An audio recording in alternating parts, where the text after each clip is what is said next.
বাড়ি কি সিলেট? সিলেট। আসসালামু আলাইকুম।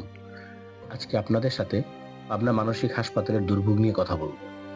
পাবনা শহর থেকে ৩ কিলোমিটার দূরে হেমায়েতপুর ইউনিয়নে ১৯৫৭ সালে পাবনা শহরের শীতলাই জমিদার বাড়িতে তৎকালীন পাবনা জেলার civil surgeon doctor Mohammad Hossain Ganguly এই হাসপাতালটি প্রতিষ্ঠা করেন।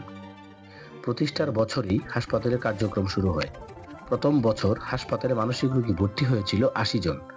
পাবনা জেলা শহর থেকে প্রায় ৫ কিলোমিটার দূরে সদর উপজেলার হিমায়তপুর ইউনিয়নের হিমায়তপুর গ্রামে হাসপাতালের জন্য ১১১.২৫ একর জমি অধিগ্রহণ করে হাসপাতাল নির্মাণের কার্যক্রম শুরু হয়। পাবনা মানসিক হাসপাতালের অব্যবস্থাপনার মধ্যে লোকবলের অভাব, দালালদের দৌরাত্ম্য এবং রোগীদের যথাযথ সেবা প্রাপ্তির অভাব উল্লেখযোগ্য। এই সমস্যাগুলোর কারণে দেশের একমাত্র বিশেষায়িত এই মানসিক স্বাস্থ্যসেবা প্রতিষ্ঠানে প্রয়োজনীয় চিকিৎসা ও সেবা ব্যাহত হচ্ছে।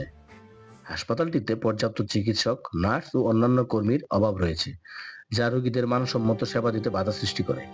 হাসপাতালের ভেতরে দালালদের একটি চক্র সক্রিয় রয়েছে, যা রোগীদের স্বাস্থ্যসেবা পাওয়ার ক্ষেত্রে নেতিবাচক প্রভাব ফেলছে।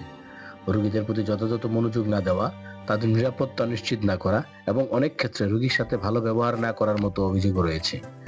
বিশ্বব্যাপী মানসিক স্বাস্থ্য সেবার মান উন্নত হলেও পাবনা মানসিক হাসপাতাল প্রয়োজনীয় স্বাস্থ্যসেবা থেকে বঞ্চিত হচ্ছে, যা এখানকার রোগীদের চিকিৎসার মানকে প্রভাবিত করছে।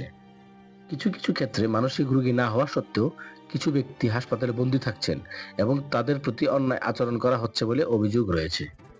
এই অব্যবস্থাপনাগুলো দেশের একমাত্র মানসিক হাসপাতালের কার্যকারিতা কমিয়ে দিচ্ছে এবং রোগীদের জন্য এটি একটি প্রতিকূল পরিবেশ তৈরি করছে।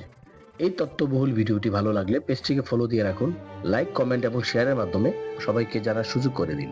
ধন্যবাদ।